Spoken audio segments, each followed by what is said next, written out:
Morning, everyone. Good morning. Or afternoon almost. Can't make any promises here. This camera's not going to fall down. It's been a while since we've been on the road, and I left the thing that holds the phone in the other vehicle. Anyway, we're on our way to D.C. We're almost there. We're in Virginia someplace. We stayed just outside of D.C. And we're looking forward to... we are looking forward to meeting... Brings back memories. Yes. We're looking forward to meeting this individual from the Congressional Judiciary Committee who played a major role in forming and drafting the First Step Act, as well as tomorrow we'll meet with Congressman Smith about human rights violations in prison. Most people don't care about that stuff, but I do.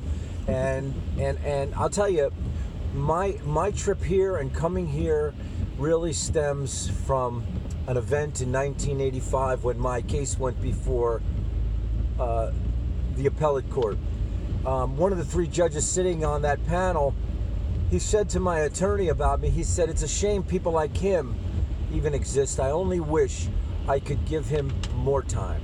And I'm sure that judge was an intelligent man. I'm sure he was a person of wisdom, as at least it comes to discerning laws and matters of law.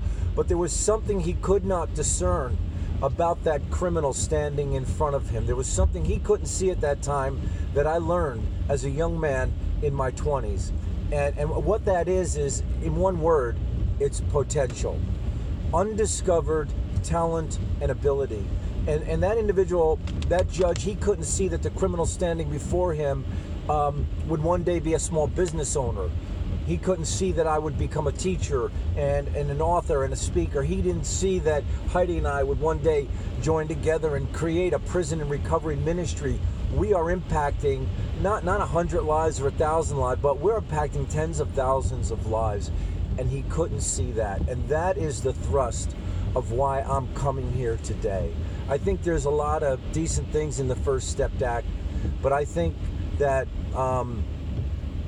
their approach has to come from a place of addressing unaddressed trauma. That is the brokenness that we find in the lives of nearly every person serving time in prison. And so I'm going to speak about a particular group of inmates where this type of reform could begin. Obviously, everything they do, I would imagine, I don't know for sure, but I would imagine there would have to be a pilot program and tested results and things like that. And so it begins with the largest part of our inmate population, which would be the nonviolent offenders.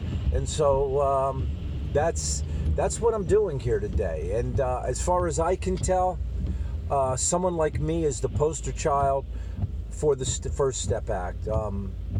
When I think about long-term results, what is your goal long-term? Well, your goal long-term is not that somebody comes home from prison and just kind of exists or just survives, but that person would come home and that person would thrive. They would make a significant contribution to their community, to society, and their lives would impact other lives for the better. I think that should be the ultimate goal.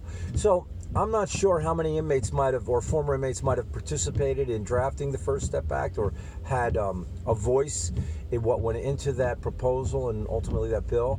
But I'm excited to be here and to, be a voice for, there's 2.4 million inmates serving time in America's prisons right now. And that doesn't count the 7 million who are on the bracelet program. They're on parole, they're on probation, they're in county jails and other forms of consequence that, we find throughout the criminal justice system. So millions, the number isn't even 10 million people. The number is probably in the hundreds of millions of people that are impacted by incarceration and the failure of that system in America. So pray for us.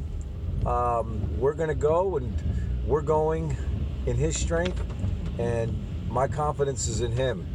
I mean, look at this. Would you put confidence in this? My confidence is in the Lord. And so bless you today, and Lord be with us, and we'll talk to you later, and we'll let you know how it all turned out. All right. God bless. Bye-bye.